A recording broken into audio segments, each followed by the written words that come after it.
Yo, what's up guys? Welcome back to another video. And today we're going to be talking about how Daredevil Born Again Season 2 surpasses the original Netflix show in some areas.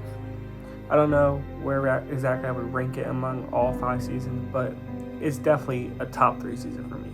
Okay, so we're going to go episode by episode and just break down why I think this season is such an amazing and one of my favorite seasons of television going on. Okay, so season 1 has great just formats and comparisons and just connections to like all previous seasons of the show. Season 1, we mainly get a lot of Matt, and then we get a journey of him becoming Daredevil, right? This one kind of flips it around and twists it. We don't get a lot of Matt, but in the later half of the season we do. And we see a lot of Daredevil prior to it, which obviously is some of the best stuff. That's why I love it so much. But we still do manage to get a lot of Matt stuff and fun Matt stuff at the end of the season too. Okay, so episode 1 is called The Northern Star. The season starts off around 6 months after the ending of the last. You're immediately dropped into the action. At first, I wasn't really too sure how to feel about this choice because of how much I loved the ending of season 1. Daredevil has been hiding, and Matt is actually missing since taking a bullet for Fisk. We start off with Daredevil infiltrating a ship loaded with super powerful militaristic weapons. He does this in a new black suit that looks so freaking good. Probably my favorite suit in all seasons of the show. Another reason why I wanted to love this season so much. It's actually not a new suit though. It's the same one as last season, it's just painted over in black. And I love this choice idea because not only does it make Matt stealthier and scarier, which makes sense given the circumstances of everything going on right now, but it's a great way to show his journey throughout this season. And you'll see further on how paint starts chipping away. Anyways, Daredevil clears the ship efficiently, just like Steve did in the Winter Soldier. But the mission isn't as successful as Steve's was. The men working aboard were ordered to sink the ship if anything went wrong. Matt notices this and he puts a watch inside one of the mini crates on board so he can track them at a later time. Matt manages to escape the sinking ship, and we learn that Matt and Karen are hiding at one of the back rooms of Josie's. They're severely outnumbered and only have a select few allies they can trust and work with. Fisk, on the other hand, has a ton of people in his corner, but throughout the journey of this season, we start to see that flip, and we start seeing Daredevil's side get more people, while Fisk's side gets less people. Daredevil builds his resistance, while Kingpin slowly begins to lose his. Fisk orders people to find everyone who was on the ship and knows what it was carrying, and they also blame Daredevil and call it a terrorist attack. And though this season is an episode shorter than the last, I feel like there's so much more to talk about, and there's so much great action and side characters, and honestly, there's all more interesting than they were last season. And don't get me wrong, I just made a video not too long ago talking about how last season is super underrated, like criminally underrated by me. But this still elevates it to a further degree, which just shows you how amazing this season is. There's so many like underlying arcs and themes, and they're just so important to me and so interesting. So this might be a long video, but anyways, let's keep on moving forward. In this episode, we see a lot of the governmental and political stuff involving Fisk and the newly introduced character, Mr. Charles. This is all seemingly done to give the Anti-Vigilante Task Force seemingly pretty much complete jurisdiction, power, and control. Havoc goes crazy this season. There's a clear setup for her to become the next Muse. I know a lot of people were mixed on that, but for me, that sounds very interesting. Her role in the early act of this season is to just get info on all of these different vigilantes. And she starts off with Swordsman. She's basically working for Fisk at the end of season 1 and trying to help. And this also gives Kirsten a pretty unique role this season because she's actually Jack's lawyer, even though Matt is missing. Matt and Karen are in a bit of a race against Fisk and the entire task force to find the 2 captains who survived the ship accident. Kingpin's side finds one of them first, and Buck eliminates him. We get a scene where Matt and Karen train and talk about them missing Foggy and their old lives. I love this scene because we didn't really get much of it last season because they were separated for so long. They had to write Karen out the show for specific reasons that, I'm sure you guys know. But she came back in at the end, and we didn't really touch on it, so it's good that we get to touch on it now. The episode ends with the task force arriving at Cherry's house and attacking him. Daredevil comes in and helps. But during the chaos, Cherry has a heart attack. Matt hears this and immediately starts getting flashbacks to the whole Foggy thing. It distracts him and he loses his momentum. This allows the task force to begin brutally beating on him, and they take off his mask. They found his secret identity, but luckily they don't live long enough to tell this key information to anyone. Someone from outside another building takes down everyone inside and saves Matt's life and protects his identity. The next episode is titled Shoot the Moon. This episode starts off shortly after the end of the last. Matt watches from the rooftop as Cherry is taken in to get medical help. After this, we see Bullseye, who goes back to the church and talks about Matt's mom, Maggie. He wants to speak to a priest to get penance for the things he's done, and this is one of the first steps of action. And one of the very first scenes that we see of Matt in the original show, he's doing a very similar thing, which is a really cool callback. Perhaps this would be easier if you tell me what you've done.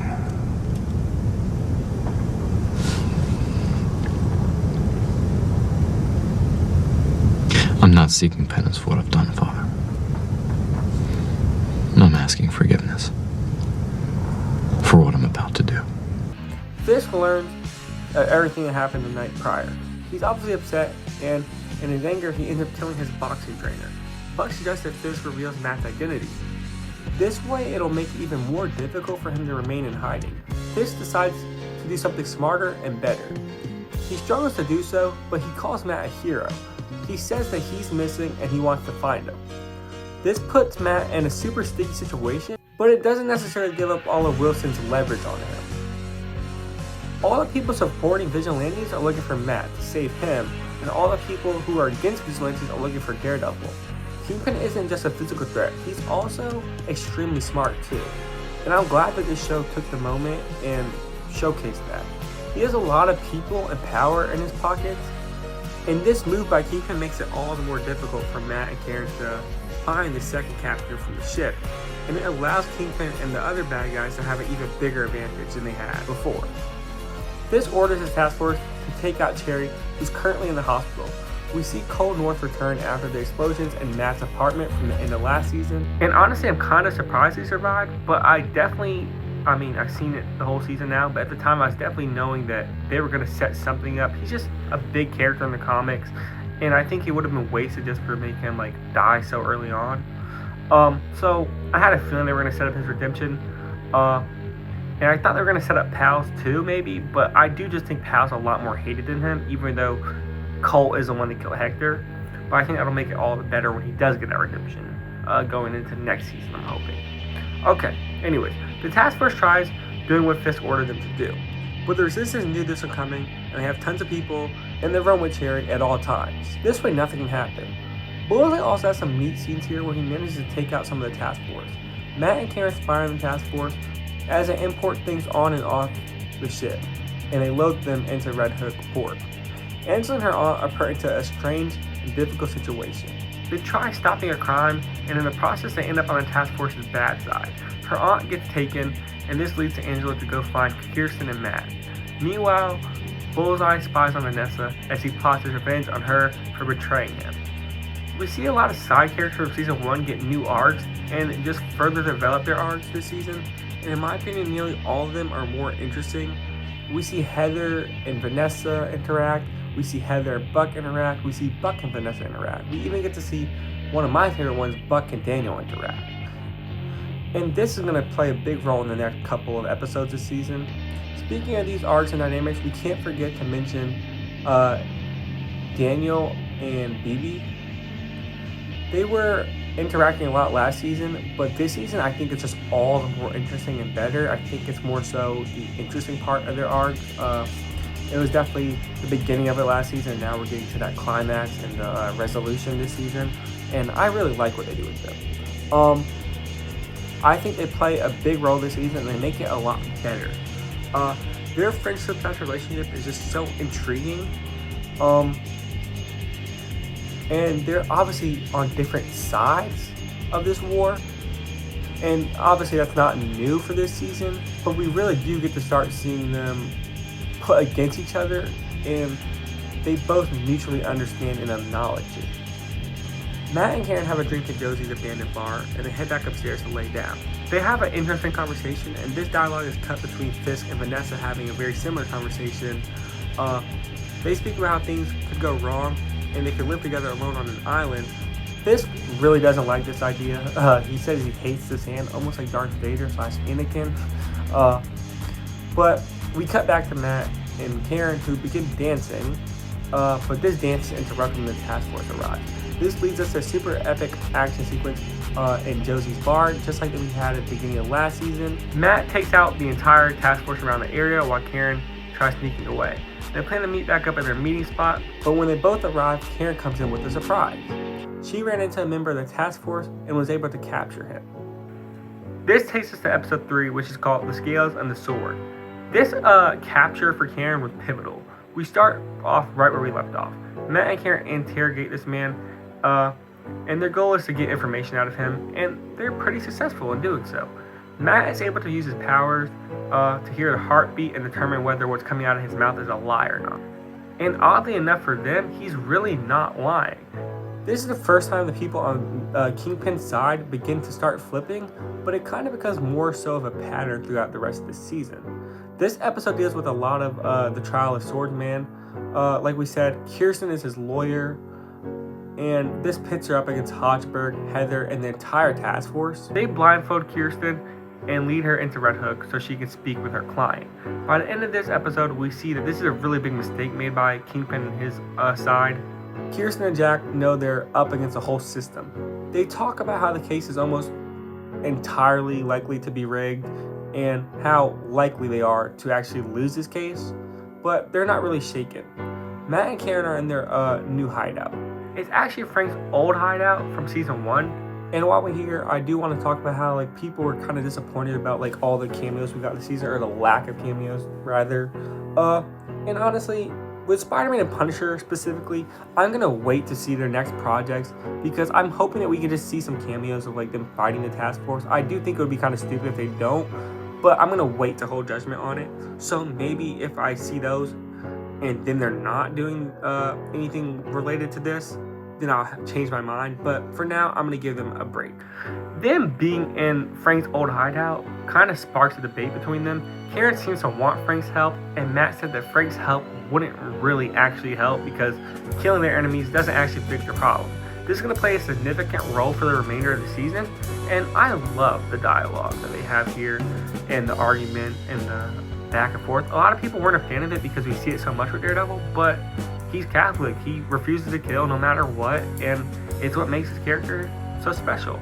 I kind of want to make an extra video on this, like talking about no kill rules in comics and all that, because it sparked a really good conversation online and just with me in my personal life about talking to people, just saying like who has a good no kill rule, who has a bad no kill rule. We'll talk about that in a different video. But I think it poses a very interesting conversation. Matt and Karen eventually cool off and they begin thinking of their new plan.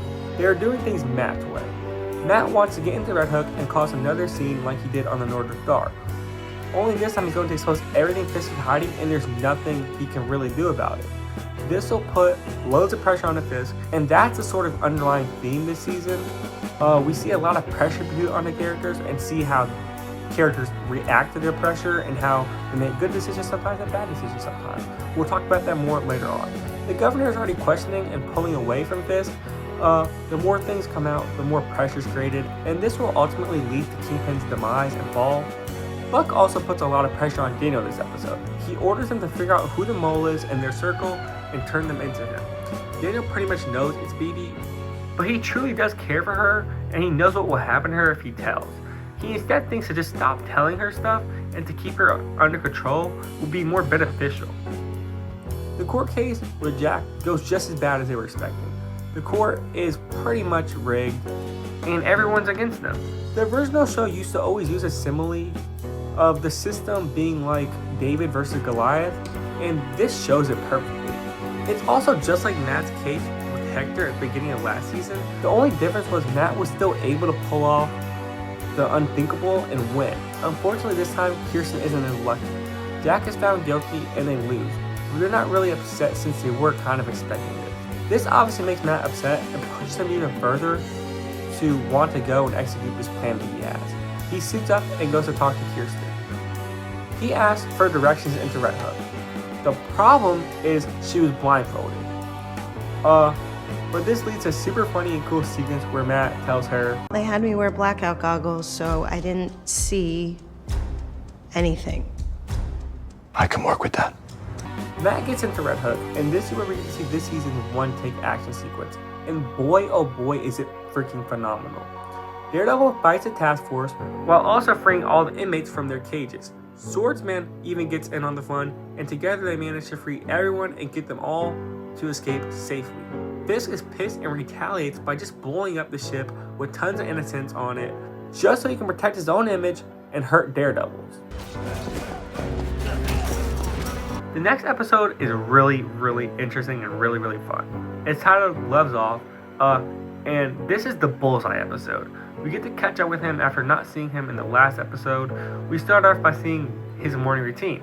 He goes to a diner for a milkshake, and things get a little too calm and nice here, so he decides to cause some chaos. He calls a task force, and he informs them that Frank Castle, the Punisher, is sitting in the diner armed and dangerous. They quickly arrive, and Bullseye uses his silverware, plates, a toothpick, and even a lobster to completely clear them out. After the last episode, Matt and Karen escape with Kingpin's prisoners into an abandoned attic. They record confessionals and expose Fisk. Matt and Jack have a really nice conversation where he tells Matt that he's becoming a symbol and more than just a hero. The city's looking up to him, and later on throughout the season, this will be proven multiple times. Matt hears a heartbeat approaching. They're all worried, but they come to find out that it's just the second captain from the Northern Star. He's come to tell them everything he knows, and he's willing to testify and expose everything about Fisk. Fisk plans to get Vanessa to attend a meeting with the governor, and in doing so, he keeps her away from his boxing match later on that day. But of course, Vanessa doesn't want to miss out on this, and Fisk abandoning her is a key problem they were having at the beginning of last season when they were in relationship therapy. But again, this is a smart move by Fisk. Not only is the governor more willing to work with Vanessa since she's slightly calmer and a little more level-headed, but it's a public event and the vigilantes will likely attack just like they did in episode 8 at the ball. After all of this, our heroes all split up and go on their own missions. Angela is to go and find a friend and give him the footage of all of them exposing Fisk. His job is to get this footage to BB and allow her to use it against Fisk. Karen needs to convince Kirsten to officially take and record the captain's confession. And while they're doing this, Matt goes to investigate Bullseye's diner shenanigans. At the scene, he finds Bullseye's coin from Matt's old church. And this leads Matt to decide to go back and pay it a visit. He prays for a second, and this is a totally new thing for Born Again, but it just feels like the show is going back to its original ways. The next episode pushed this feeling even more, but we'll talk about that in a minute. Matt asks the deacon about the coin and who it belongs to, but he lies. Matt has to get the info out of him, but he swears he won't hurt Bullseye and he will just turn him in. Matt figures out where Bullseye is staying and hiding, and he waits for him to return to the apartment. The two of them get into another classic fight, but Matt has a lot of anger at Dex for Foggy. He isn't holding back at all. Dex has no choice but to hold his neighbor hostage, and this gives him time for the two of them to talk. Dex feels like he needs to do one good deed to level the scales. He needs to kill Vanessa and Fisk to make everything right and help Matt. He runs away and manages to escape before Matt can catch him. It's just about time for the fight. While they're in the locker room talking, Fisk and Buck are informed of the captain's whereabouts. Matt and his team got him to witness protection, but Fisk knows this is nothing for Buck. He can still take all of them out.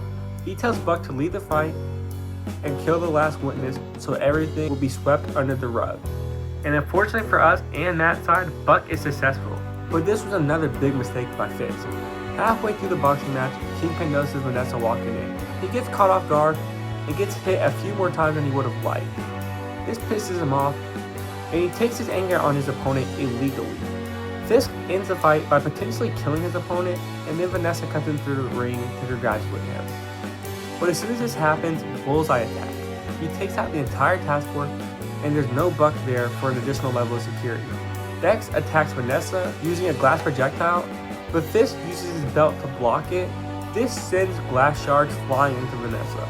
Vanessa and Fisk shoot back at Dex and hit him, but before they can finish the job, Matt comes swooping in to save him. This takes us to episode 5. It's called The Grand Design. Episode 5 is a bit of a flashback episode and is a little bit disconnected to all the other events of the show, like episode 5 was last season, but it's more connected and develops a story better. All the flashbacks just basically add icing onto the cake that is already this season. It sets things up to come full circle later on. Okay, Fisk sits in the hospital watching over Vanessa as the doctors attempt to save her. Fisk orders the entire task force to find Daredevil and Bullseye. He wants them alive, and he wants his revenge more than anything. During this, we see the flashbacks of Fisk and Vanessa's past.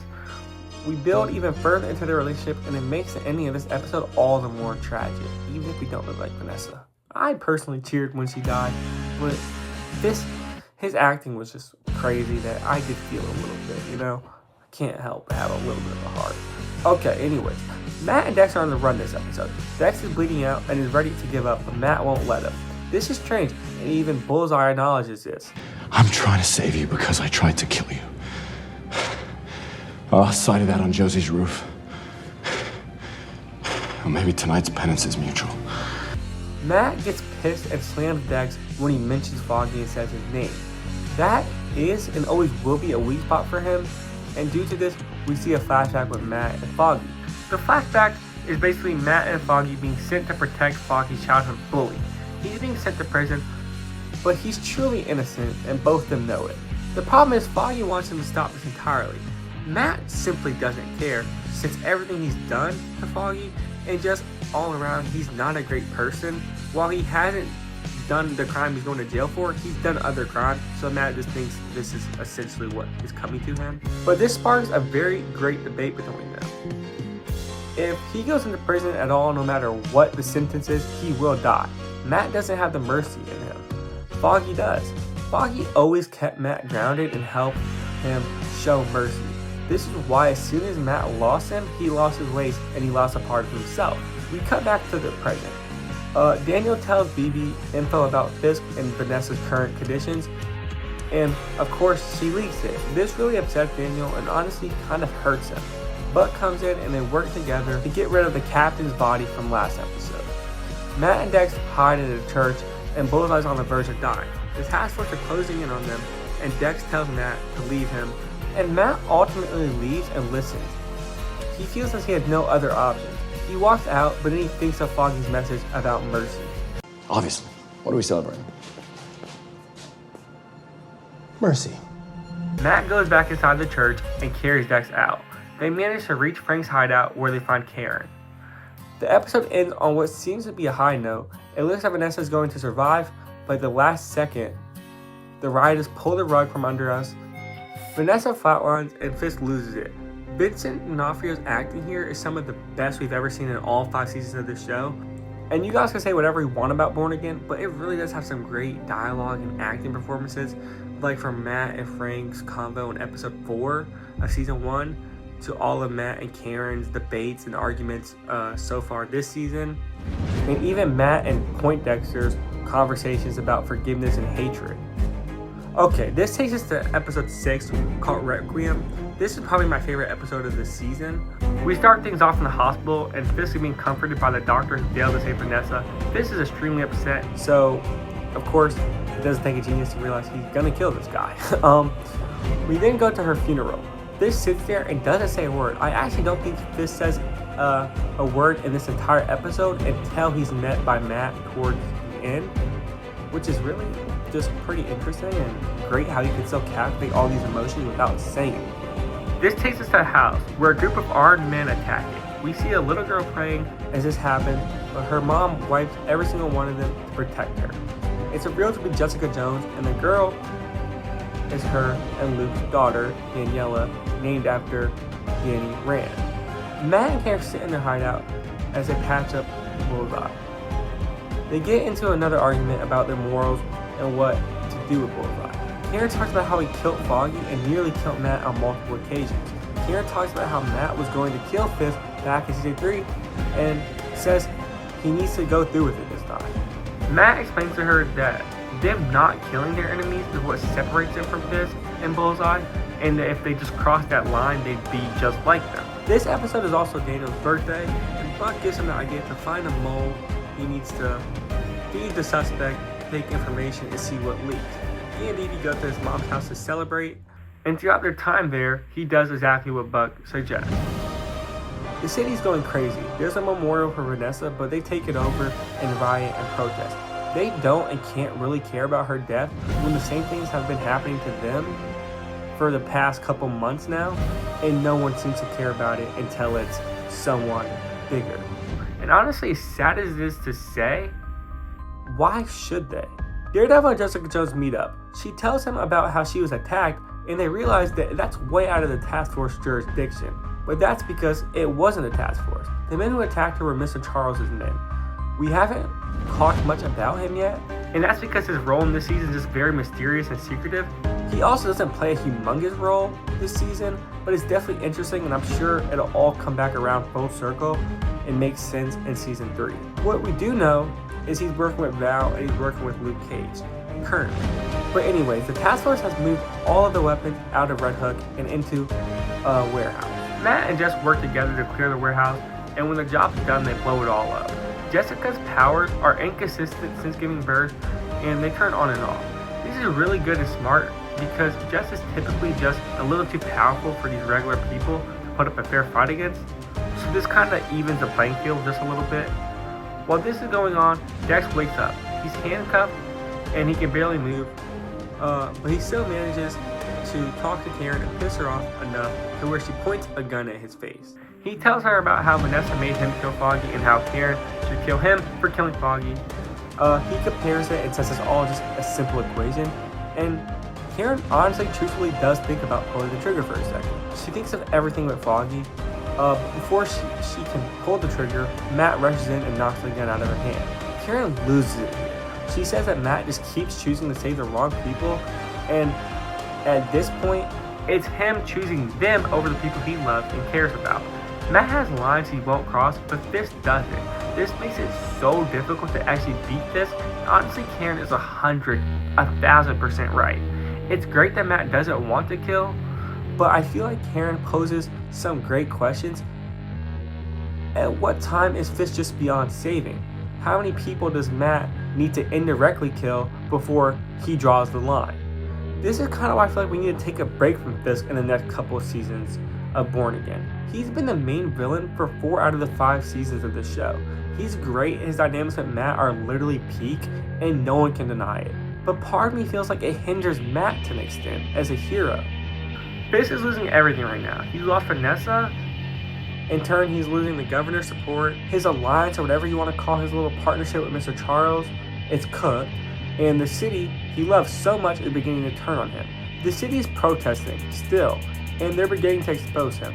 This is all done by everyone Matt and Karen freed, and unfortunately for BB, Daniel knows it's her. Fisk doesn't know what to do. He turns to the only thing he has left, his rabbit in the snowstorm painting. And here's potentially my favorite moment of this entire season. Matt comes to pay him a visit. This isn't a fight, this is just to simply offer his condolences. This sequence recreates 2 peak Daredevil comic panels. Matt and Fisk are able to set aside their differences and hatred for each other and have a pretty civil conversation. Matt proposes the idea that they both leave the city and both go their own ways.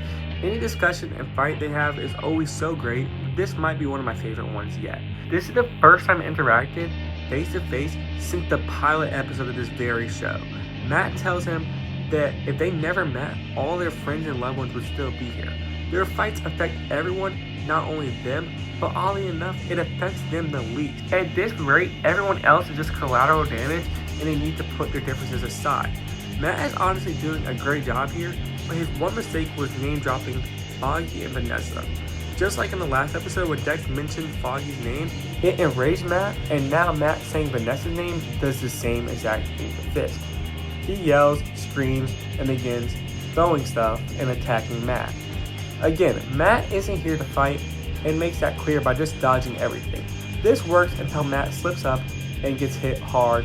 Now he's forced to fight back, and oh boy does he. Matt gets thrown around a little, and this ends up destroying the rabbit in the snowstorm painting. This infuriates Fisk even more. It's like kicking a man while he's down, and now Fisk has essentially lost everything. Is this really what you want? That's what we both want.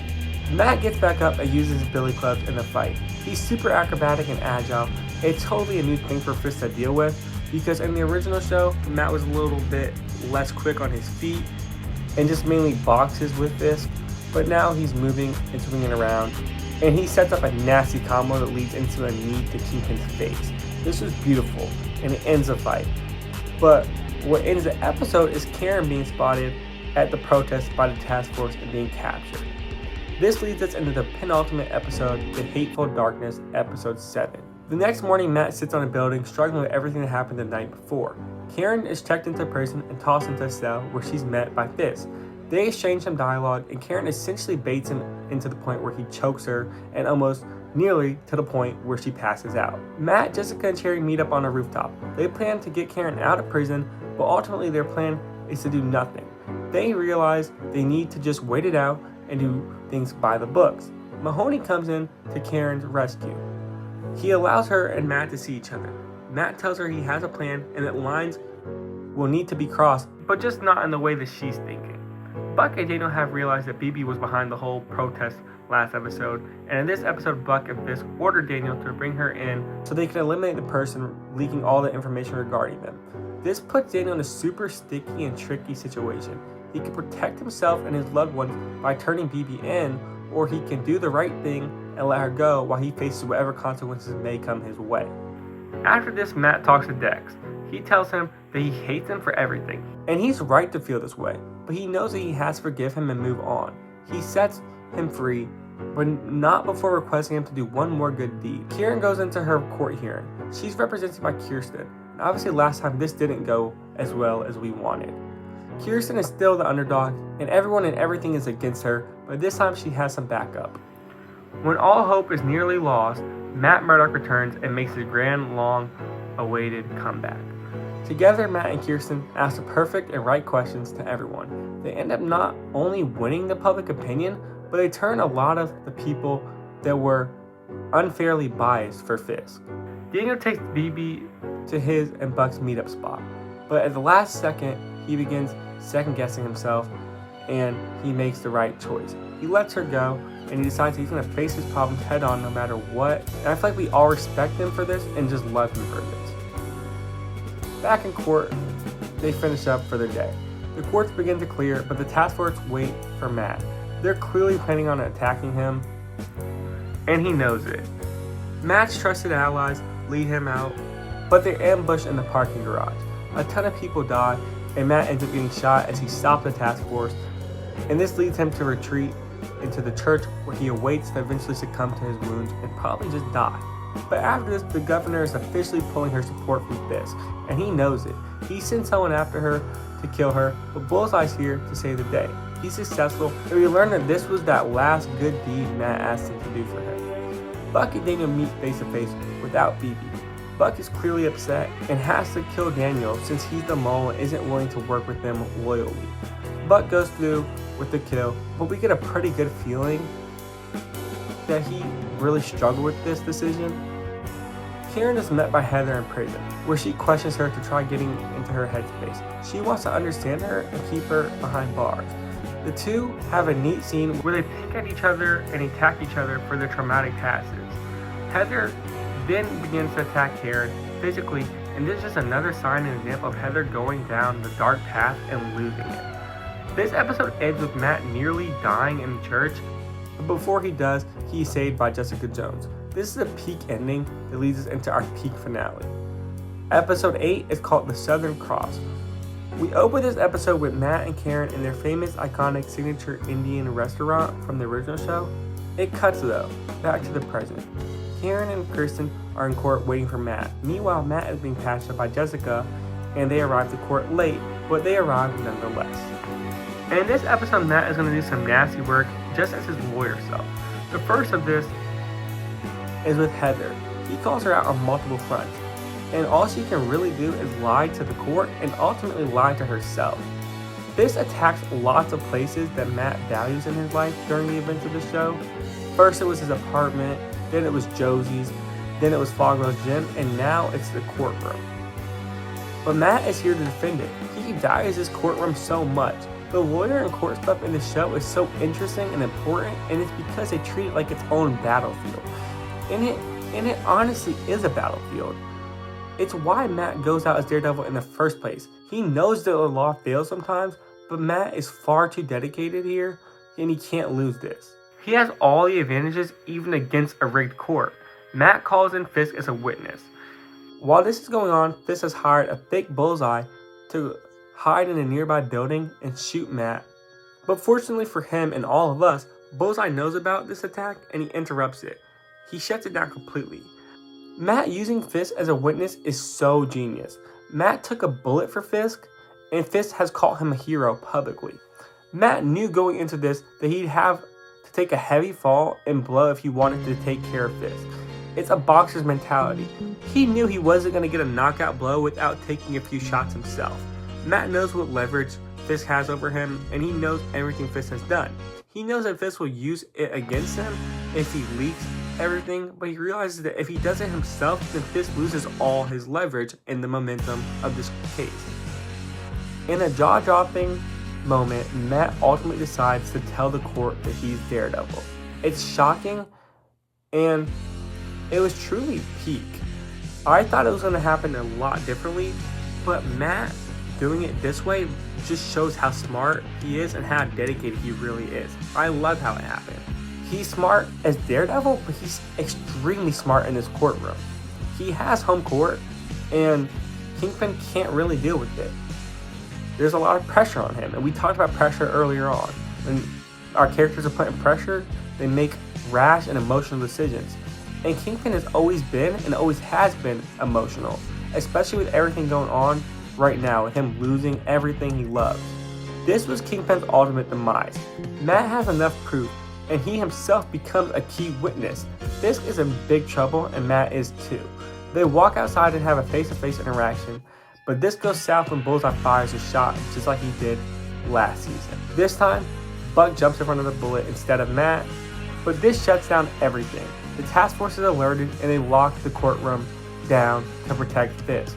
Matt, Karen, Jessica, and Kristen, and the governor are all locked inside too. And so is Fisk and his team, such as Heather and Buck and the task force. They're in different parts of the courtroom, and Fisk makes a final message to New York. He tries salvaging everything and encourages them to believe him over everything that's coming out. He encourages them to stand against this, but the city's starting to see him for how he truly is. They rise up and stand on Daredevil's side. Fisk and Matt both get their hallway fight sequences, and they are interlinked. Matt is against the task force, and his comes in the help of Jessica Jones, while Kingpin is against the citizens of New York on Daredevil's side.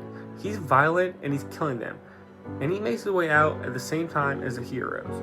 Matt has finally formed his army, and they resist and they rebel. This scene has so many callbacks to earlier in the show. First, we have Matt looking up at Fisk on the stairs, just like he did at the end of episode 1 of Born Again. This time, Matt isn't alone, but Fisk is. The army begins attacking, and they outpower and outnumber Fisk. Matt needs them to back off so he can save Fisk before they kill him. He does so, and they have one last dialogue. Matt reoffers him the deal, and this time Fisk has pretty much no option. He's out of moves. He has to take the deal. Matt forced his hand. Fisk will have to leave the city, and after all this, Matt will almost certainly not be able to walk a freed man. Fisk asks him if this is his so-called retribution, and Matt tells him this is his grace. Like Foggy taught him, have mercy. Matt forgiving Dex this season was all so he would be ready to forgive Fisk and let him go and face justice. And these words call back to their diner conversation in the first episode. It's finally over. Matt won, and things go back to normal. But we go back to Matt and Karen's dinner. Things are going good until Matt hears police coming for him. He doesn't run or fight it. He's at peace with what's about to happen, and this is a small price to pay for the city he loves. Matt is in prison for his crimes as Daredevil. Luke Cage returns home from his missions with Mr. Charles and reunites with Jessica. We learn that Luke was actually replaced by Bullseye, and we also learn that BB gets a job at the New York Bulletin, just like her uncle.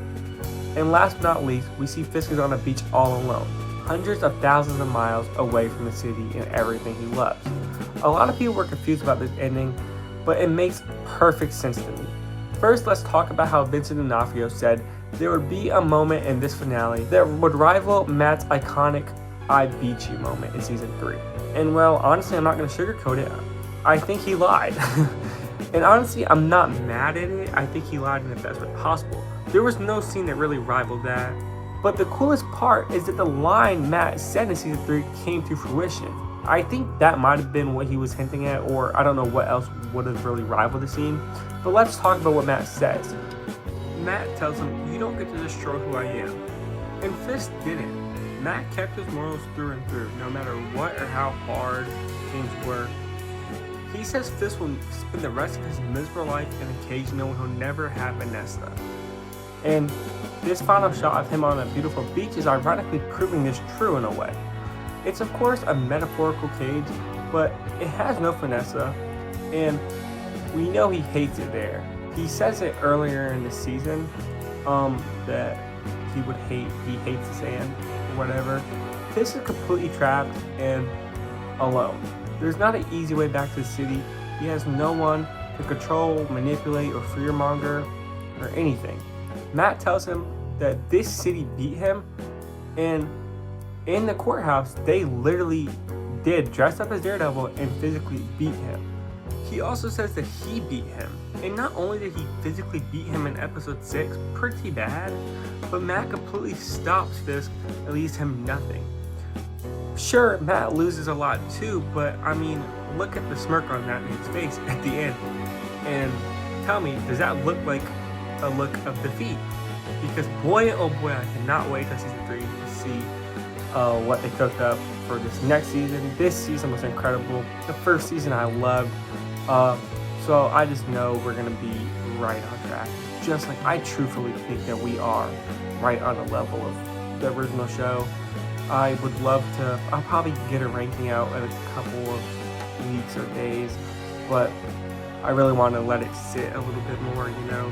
I do think that it is a top 3 season. I think it's better than Born Again. I think it's better than season 2 of the original show. I don't know where it ranks among the top 3 for me, but it's definitely up there. I don't think it's going to top season 3, but season 3 is one of the greatest pieces of television I've ever seen. So that's an insanely high bar to clear, but it came damn close. So with all that being said, thank you guys so much for watching. I know this is probably a long one. With all that being said, thank you so much, and peace out.